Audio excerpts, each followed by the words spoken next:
सास बहू की उम्र में माँ बेटी जितना फासला होता है, लेकिन फिर भी ना बहू को सास में माँ और ना ही सास को बहू में बेटी दिखती है।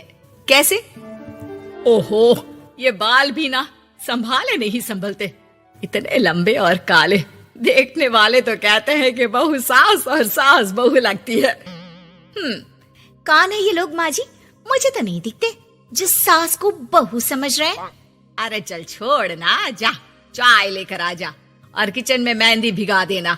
और हाँ, दोपहर को पार्लर वाली आ रही है मेरे हेयर स्पा के लिए, तो जरा गर्म पानी तैयार करके भाप की तैयारी भी कर देना। बहू खुद के बाल देखती है जो सूखे, बेजान और बेतरीके से बंधे होते हैं। बहू किचन की तरफ जाती है। यहाँ खुद के बालों को संभालने का टाइम नहीं है, ना ही पैसा, लेकिन सास के बालों पर इन्वेस्टमेंट देखकर हैरानी ही होती है मुझे तो।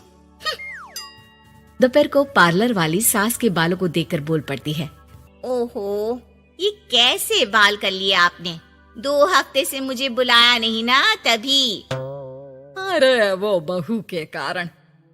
मेरे कारण? मैंने कब मना किया था आपको किसी चीज के लिए? अब तू ही मायके चली गई थी ना, अब मैं घर का खाना बनाऊं या फिर बालों की केयर करूं? तू जाकर पानी लेकर आ। इस बार मैं जो मसाज करूंगी ना, थोड़ा महंगा है, लेकिन अरे महंगे की चिंता ना कर, बस ये जो डिम्पल कपाड़िया जैसे बाल है वो शबाना आजमी जैसे ना हो जाए, इसका ख्याल रख। अब क्या था, सास के बाल पर जो बजट था वो घर के किचन के बजट जितना ही था, लेकिन बहू बेचारी करती क्या, बहू जो ठहरी। एक बार सास बहू मॉल में घूमने जाते हैं। माँ जी, एक ड्रेस लेना है, चलिए ना जरा डिजाइनर शॉप तक। हाँ चलो, वैसे भी बाल गीले हैं, थोड़ा बाहर घूमूंगी तो हवा से सूख जाएंगे। सास बहू दोनों मॉल में घूम रही होती है। सासू माँ, वो रहा मेरा स्टोर। अरे रुक, क्या है ये? जावेद हबीब। अरे चल तो जरा देखे तो। हाँ चलते ना माँ जी, बस एक ड्रेस ले लूं। अरे ले लेना ड्रेस बाद में, किसने मना किया है लेने से? सास जावेद हबीब के पार्लर में जाती है, जहाँ सेल्स गर्ल उन्हें पकड़ लेती है। अरे कुछ बालों को सुंदर रखने के लिए क्रीम पाउडर दिखाओ ना, वो क्या है ना, थोड़े बेजान लग रहे हैं। क्यों नहीं, वैसे ये नया प्रोडक्ट लॉन्च हुआ है, इससे आपके बालों की खूबसूरती 4 गुना बढ़ जाएगी। इसे लगाने के बाद ना आपको हेयर स्पा करने की जरूरत पड़ेगी और ना ही किसी महंगे शैम्पू की। बस ये लगाइए और पूरे मोहल्ले में बाल चमकाइए, लहराइए और इतराइए। अरे वाह, कितने का है? इतना सस्ता कि आपको हंसी आ जाएगी। तो एक काम करते हैं ना, पहले हम हंसी लेते हैं, क्यों? ये जरूर आपकी बहू होगी, है ना? कैसे पता? अरे भला कौन सी बहू चाहेगी कि सास के बाल सुंदर दिखे? मुझे नहीं लगता कि आप ये प्रोडक्ट ले पाएंगी। एक काम करिए, फिर कभी आइएगा। अरे ओए, पैक कर दे इसे, और सुन, 2 पैकेट पैक करना, और आज के बाद किसी सास बहू के बीच लड़ाई लगाने की कोशिश ना करना। सेल्स गर्ल मुस्कुराकर साथ खड़ी दोस्तों को देखती है और सामान पैक कर देती है। उन लोगों के जाने के बाद, देखा मैंने कैसे खेल खेला? बहू मानती तो मुसीबत, और ना मानती तो भी मुसीबत। वहीं सामान लेकर सास भी खुश बाहर निकलकर बहू से कहती है, अरे वाह बहू, अब देखना मेरे बाल ना और ज्यादा सुंदर हो जाएंगे। अब तो लोग मुझे देखकर जलने लगेंगे। वैसे जलन से याद आया, तुझे भी तो ड्रेस लेनी थी ना, चल ले लेते हैं। रहने दीजिए, पैसे किसके पास है जो ड्रेस ले लूं? आप तो अपने बाल लहरा लहरा कर इतराइए। मैं कोई पुरानी ड्रेस ही पहन लूंगी। चलो वो भी ठीक है बहू। देख, हमेशा ना फालतू खर्चे से बचना चाहिए। मैं बिल्कुल फेवर में नहीं थी तेरी नई ड्रेस के लिए, फिर भी तुझे मना नहीं कर पा रही थी। बहू के तो मन में आता है कि सास की इस बात के बाद वो उन्हें इतना अच्छा करारा जवाब दे, लेकिन चुप हो जाती है।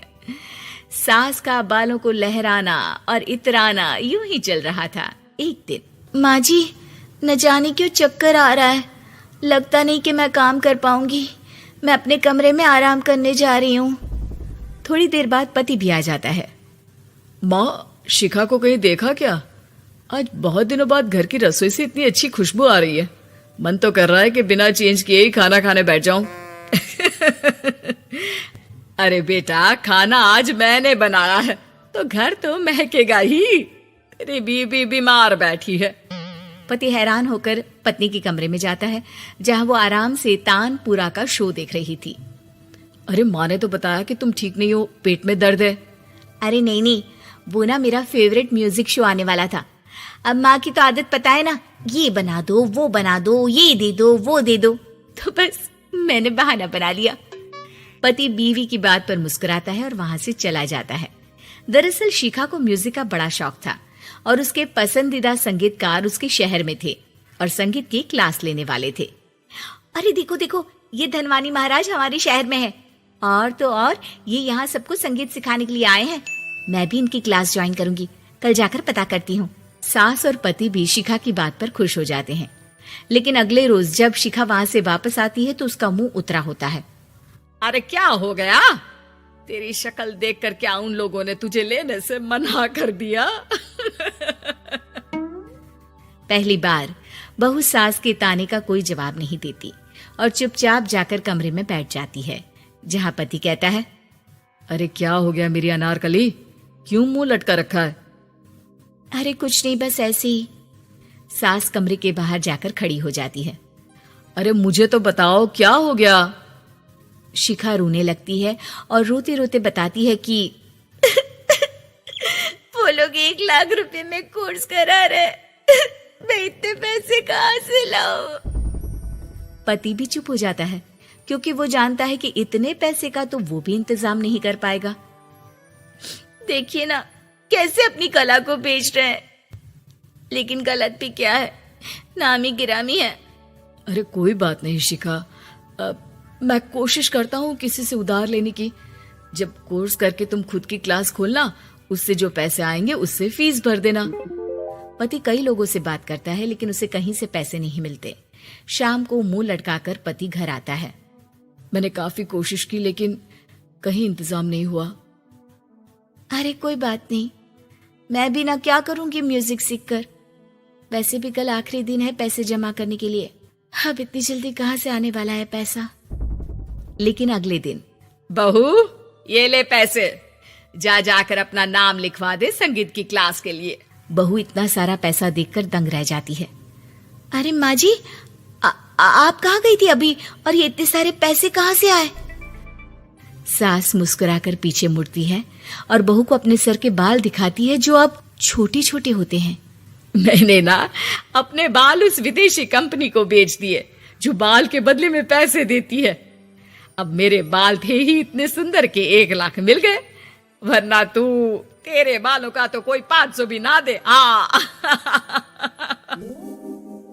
बहू को सास की बात से रोना आ जाता है। वो सास के गले लग जाती है। लेकिन कोई मुझे करोड़ों भी देना तो भी मैं इतनी अच्छी सास ना दूं। कृष के 2 बेटे थे, भीरू और धीरू। वो अपनी आखिरी वक्त में अपने बिस्तर पर था और उसके दोनों बेटे उसके पास आंखों में आंसू लिए बैठे थे। पिताजी, आप चिंता मत कीजिए, मैं और धीरू है ना, हम आपको कुछ नहीं होने देंगे। हाँ पिताजी, आप बस आराम कीजिए, डॉक्टर अभी आता ही होगा। मेरे बच्चों, मेरा अंतिम समय आ गया है। तुम दोनों मेरी बात ध्यान से सुनो। मैंने वकील से कहकर अपनी जायदाद तुम दोनों में आधी आधी बांट दी है। मेरे जाने के बाद तुम दोनों मिलकर रहना, एक दूसरे के सुख दुख में साथ देना। तुम्हारी माँ की भी यही इच्छा थी। जी पिताजी, आप जैसा कहेंगे हम वैसा ही करेंगे। जी पिताजी, आप जैसा कहेंगे हम वैसा ही करेंगे। और सुरेश उन्हें छोड़कर चला जाता है। अरे धीरू भाई, मैं तुझसे कहना चाहता था कि मुझे व्यापार बढ़ाने के लिए कुछ रुपयों की जरूरत है। अब पिताजी के जाने के बाद हम दोनों ही एक दूसरे का सहारा है। पिता के जाने के कुछ दिनों के बाद दोनों भाइयों की जिंदगी धीरे धीरे सामान्य हो जाती है। दोनों भाई अब अपना अपना व्यापार संभाल लेते हैं। दोनों एक ही घर में तो रहते हैं, लेकिन अब उनके रिश्ते में पहले जैसी बात नहीं रहती। भीरू शुरू से ही लालची था, इसलिए सुरेश ने पहले ही उन दोनों में प्रॉपर्टी का हिस्सा बांटकर लड़ाई की गुंजाइश खत्म कर दी थी। लेकिन पिताजी के जाने के बाद भीरू का लालच बढ़ने लगा। हाँ हाँ भैया, आप बताइए कि मैं आपकी किस तरह से मदद कर सकता हूँ। मुझसे जो बन पड़ेगा मैं करूँगा। अच्छा तो भाई तू ना मुझे अपनी गाय दे दे। वैसे भी तू पढ़ा लिखा मॉडर्न लड़का है, भला तू गाय का करेगा क्या? लेकिन इससे मेरी ना बहुत मदद हो जाएगी। ठीक है भैया, आखिर भाई ही तो भाई के काम आता है। आप ले लीजिए मेरी गाय और उसे बेचकर आप उन रुपयों को अपने व्यापार में लगा लेना। बस फिर क्या था, भीरू अपने लालच की वजह से आए दिन धीरू से किसी न किसी बहाने पैसे या कीमती सामान ऐंठता रहता और बेचारा सीधा सादा धीरू उसकी मदद कर दिया करता। इसी तरह 2 साल बीत जाते हैं और दोनों भाई शादी कर लेते हैं। शादी होने के साथ ही अपनी बीवी के कहने पर भीरू अपना हिस्सा अलग कर लेता है। अब दोनों भाई अलग अलग रहने लगते हैं। अरे साधना, ये देखो, मैंने आज ही एक बड़ी डील साइन की है। ये शहर का सबसे बड़ी फैक्ट्री का मालिक है। इसके साथ व्यापार करके मेरे व्यापार में दिन दुनी रात चौगुनी तरक्की होगी। लेकिन इसकी बस एक ही शर्त है, अगर इसे हर हफ्ते सामान की पेमेंट नहीं दूंगा तो मुझे इसे जुर्माने के तौर पर बहुत बड़ी रकम देनी होगी। ये तो बड़ी ही चिंता की बात लगती है जी। अरे चिंता कैसी, मैंने पहले ही हिसाब लगा लिया है। मैं इसे हर हफ्ते पेमेंट भी दूंगा और एडवांस पे ऑर्डर भी, तो फिर चिंता काहे की। पास से गुजर रहा भीरू उन दोनों की सारी बातें सुन लेता है और फिर, अरे राधा सुनती हो, उस धीरू ने आज एक बहुत बड़ी डील साइन की है। ये सुनकर ना मुझे बहुत बुरा लग रहा है। भीरू उसे सारी बात बताता है। तो ऐसे हाथ पे हाथ रख के गुस्सा करने से क्या होने वाला है? आप तो उस डील की कमजोर कड़ी जानते ही हैं, तो मारिए हथौड़ा। अगले दिन धीरू के घर में चोरी होती है और उसमें उसके वो रुपए भी चले जाते हैं जो धीरू डील के मुताबिक क्लाइंट को देने वाला था। फिर शर्त के हिसाब से धीरू को जुर्माने की रकम देने के लिए अपना घर गिरवी रखना पड़ता है और उसका व्यापार भी बंद हो जाता है। सुनिए जी, आप दिल छोटा मत कीजिए। आप कोई ऐसा बिजनेस कीजिए जिसे आप जल्दी से जमा सके और कम पैसों से भी शुरू कर सके।